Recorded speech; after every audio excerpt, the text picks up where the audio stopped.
और चलिए सीधे आपको यूपी विधानसभा लेकर चलते हैं, जहां पर कार्यवाही शुरू हो गई है। मुख्यमंत्री योगी आदित्यनाथ क्या कुछ कह रहे हैं, सीधे सुनवाते हैं। वे वर्ष 2012 से 17 तक विधानसभा की प्रांकलन समिति के सदस्य रहे, तो वर्तमान में विधानसभा की पंचायती राज समिति के सदस्य थे। श्री सुधाकर सिंह अपने क्षेत्र के एक लोकप्रिय नेता थे। समाज के गरीबों, वंचितों की सेवा, सामाजिक कार्यों एवं शिक्षा के प्रचार में उनकी विशेष रुचि थी। अनेक शिक्षण संस्थाओं से वे संबद्ध रहे। वे एक लोकतंत्र सेनानी भी थे। विभिन्न आंदोलनों और आपातकाल के अंतर्गत आजमगढ़ एवं लखनऊ केंद्रीय कारागार में भी वे बंदी रहे थे। वे एक व्यवहार कुशल और लोकप्रिय जनप्रतिनिधि तथा सामाजिक कार्यकर्ता के रूप में अपने क्षेत्र के विकास और जनता के कल्याण के लिए सदैव समर्पित रहे। श्री सुधाकर सिंह के निधन से प्रदेश ने एक कुशल राजनीतिज्ञ और समाजसेवी को खोया है। उनके निधन से समाज की अपूरणीय क्षति हुई है। मैं उनके प्रति श्रद्धा सुमन अर्पित करता हूं और ईश्वर से उनकी आत्मा की शांति की कामना करते हुए उनके दुखी परिजनों के प्रति अपनी हार्दिक संवेदना प्रकट करता हूं।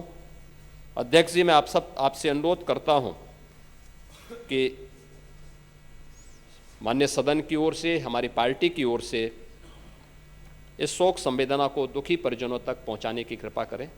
धन्यवाद। माननीय नेता प्रतिपक्ष।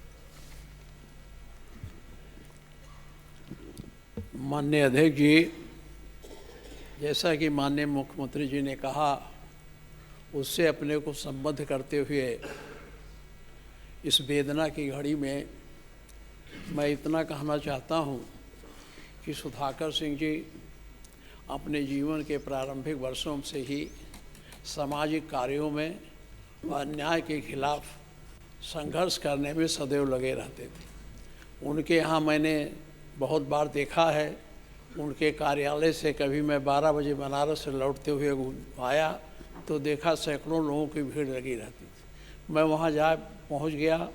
मैंने कहा क्या है, तो उन्होंने कहा इनके साथ अन्याय हुआ है, इनको समाज के कुछ लोग इनको परेशान कर रहे हैं। तो हमने कहा यही समय देखना है। तो उन्होंने कहा इसी समय लोग आए। तो मैंने इसी समय ये बैठ के इनकी बातें सुनी।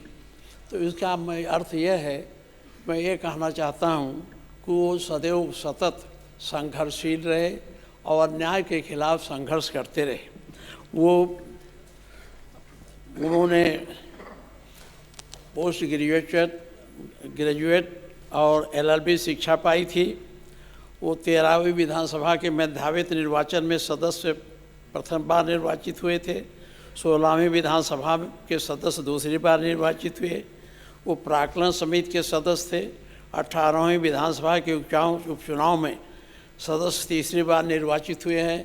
और ये तो सही है, ये उनकी लोकप्रियता का परिचायक रहा है कि तीसरी बार जब वो चुनाव लड़े तो इतने भारी बहुमत से वहाँ की जनता ने उनको जिता के भेजा, जिसकी हम लोग कल्पना भी नहीं कर सकते थे। तो उनकी लोकप्रियता, उनकी कार्यकुशलता से वो क्षेत्र में अपनी सेवा करते रहते थे। दूसरी बात, उन्होंने संघर्ष किया और आपातकाल में मीसा में बंद थे।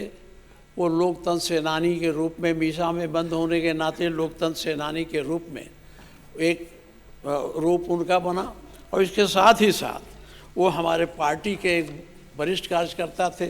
उनके जाने से हमारे पार्टी को थोड़ी क्षति हुई है, लेकिन भगवान से प्रार्थना है कि वो हम क्षति को हम लोग उनके कर्तव्यों के आधार पर पूरा कर लेंगे। वो समाज सेवा, वो देशाटन अध्ययन करने में उनकी रुचि रही है। वो खादी अध्ययन